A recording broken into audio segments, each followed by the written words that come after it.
Bonjour, bienvenue sur cette nouvelle séquence, toujours consacrée sur le licenciement pour motif personnel. Cette fois, nous allons traiter des enjeux juridiques et financiers. L'objectif est de bien comprendre le mécanisme de la preuve du motif et surtout de savoir calculer le coût d'un licenciement. Nous verrons donc, après une introduction, la preuve du motif réel et sérieux, puis le coût du licenciement. Lorsque un licenciement est prononcé, il y a un risque important de contentieux. En effet, la plupart des saisines du prud'homme sont générées par un licenciement. La première question qui va se poser est de savoir si le licenciement est ou non justifié. La vérité judiciaire va évidemment dépendre des preuves qui sont apportées par les parties. Une autre question essentielle qui se pose en matière de licenciement est la question du coût. Revenons donc sur ces deux enjeux financiers et probatoires. Pour commencer, la preuve du motif réel et sérieux. En la matière, deux questions fondamentales se posent, et elles sont les mêmes en matière probatoire, à savoir qui doit prouver, c'est la question de la charge de la preuve, et comment prouver, c'est la question du mode de preuve. Nous allons revoir successivement ces deux questions. Voyons tout d'abord comment s'établit le motif réel et sérieux en cas de licenciement. C'est la question de la charge de la preuve. En matière de licenciement, les règles sont dérogatoires au droit commun, qui veut que ce soit le demandeur qui rapporte la preuve. En fait, l'article L 1235-1 du Code du travail précise que la charge ne repose sur aucune des parties. Et au bout du compte, le doute doit profiter aux salariés. Au vu des éléments rapportés par les parties, il revient au juge d'apprécier le caractère réel et sérieux des motifs invoqués par l'employeur et de former sa conviction. Il apprécie également la régularité de la procédure. Le Code du travail précise que le juge peut ordonner des mesures d'instruction qui lui apparaîtraient utiles et nécessaires afin d'établir le caractère réel et sérieux des motifs du licenciement. Par ailleurs, certains éléments de preuve peuvent porter atteinte à la vie personnelle. Eh bien, leur production est admise à deux conditions.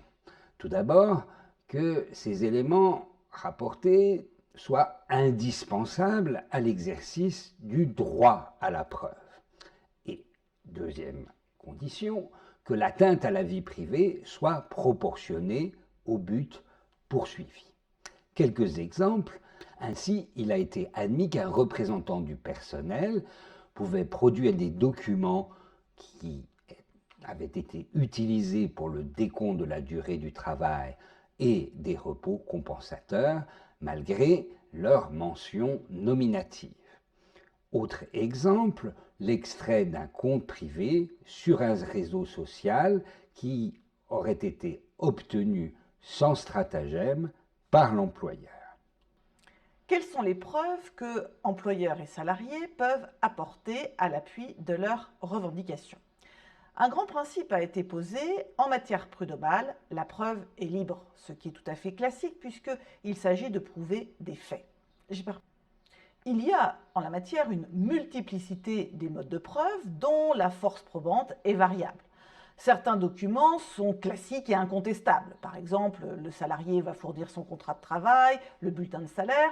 Pour le reçu pour solde de tout compte, au bout de 6 mois, il est libératoire. Il y a des documents par ailleurs tout à fait officiels, le règlement intérieur, les statuts de l'entreprise, une enquête délivrée par le comité social économique, le constat d'huissier, la reine des preuves. Pour d'autres, le débat sera ouvert, notamment sur les documents récoltés par le salarié, des certificats, des mails, des attestations, que vaut l'attestation de la belle-mère, différents rapports, et puis certains documents sont même contestés. Lorsque le salarié sera suivi avec une filature, est-ce que celle-ci n'est pas une entrave à la vie privée, des enregistrements notamment, des mails, des SMS. La jurisprudence a développé un contentieux. Il y a en la matière une abondante jurisprudence. Il ne suffit pas de disposer d'une preuve, encore Faut-il l'avoir recueilli d'une manière loyale? Cette exigence est particulièrement renforcée pour l'employeur parce qu'elle découle de l'exécution de bonne foi du contrat de travail. Cela veut dire, par exemple, que le juge sera particulièrement exigeant lorsque les preuves seront issues d'enregistrements vidéo, de contrôles ou de fouilles opérées par l'employeur. Pour le salarié, cette exigence est allégée. Par exemple, il a été reconnu que des documents volés pouvaient être rapportés à l'appui d'une demande d'un salarié. L'employeur doit verser des indemnités de rupture. Deux hypothèses. Soit il s'agit d'un licenciement en dehors d'une faute grave ou d'une faute lourde, et dans ce cas-là, il va verser spontanément les indemnités de rupture au moment du départ du salarié. Deuxième hypothèse, il a licencié pour faute grave ou pour faute lourde, le salarié conteste le licenciement, l'employeur sera alors condamné au versement des indemnités de rupture si le licenciement est considéré comme abusif. En cas de licenciement pour cause réelle et sérieuse, le salarié va toucher un certain nombre d'indemnités. D'abord, les indemnités de licenciement, puis les indemnités compensatrices de préavis dans l'hypothèse où le salarié a le droit au préavis et que l'employeur lui dispense d'exécuter son préavis. Et enfin, les indemnités de congés payés, en tout cas, s'il lui reste des congés payés qu'il n'a pas pu prendre, elles seront transformées en indemnités. Pour en savoir plus, nous vous rappelons que le détail des calculs se trouve dans la séquence sur la mise en œuvre du licenciement. Que se passe-t-il en l'absence de motifs réels et sérieux? Tout d'abord, le juge peut réintégrer le salarié dans l'entreprise. Sinon, et c'est le plus fréquent, il peut prononcer l'indemnisation du salarié qui reste à la charge de l'employeur. Enfin, il peut demander à l'employeur de rembourser à Pôle emploi des indemnités de chômage.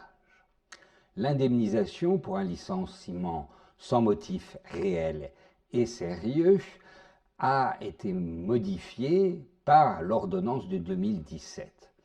Après une première tentative qui a été censurée par le Conseil constitutionnel, il a été instauré un barème d'indemnisation, c'est le fameux barème Macron. Il se présente sous la forme d'une fourchette avec un plancher et un plafond d'indemnisation et le montant de cette fourchette dépend selon la taille de l'entreprise et l'ancienneté du salarié, celle-ci étant calculée en année complète. Voici, à titre d'illustration, ce fameux barème Macron pour les entreprises de 11 salariés et plus, sachant qu'un autre barème est applicable pour les entreprises de plus petite taille. Le barème n'est pas applicable dans un certain nombre de situations, celles où le licenciement est considéré comme nul. La liste est relativement longue.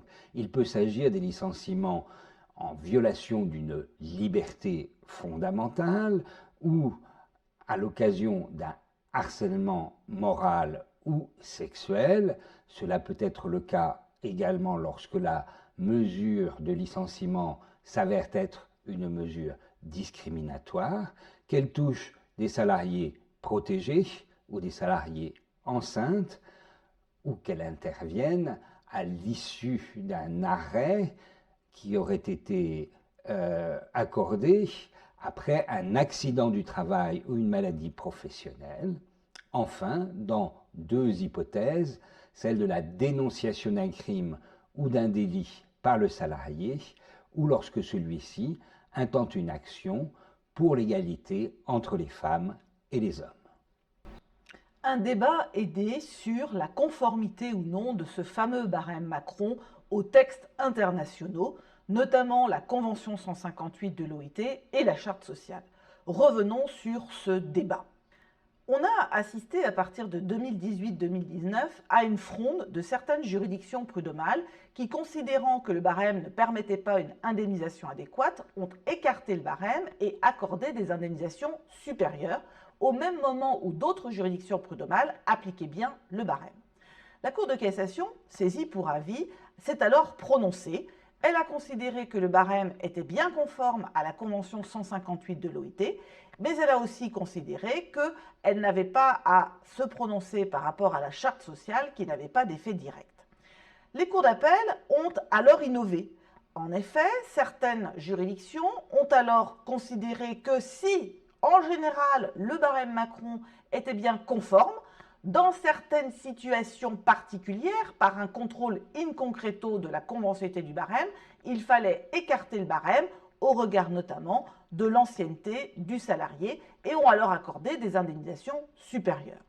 Dans ce contexte d'insécurité juridique, l'arrêt de la Cour de cassation était très attendu. La Cour de cassation a finalement décidé que le barème était bien conforme à l'article 10 de la Convention 158 de l'OIT.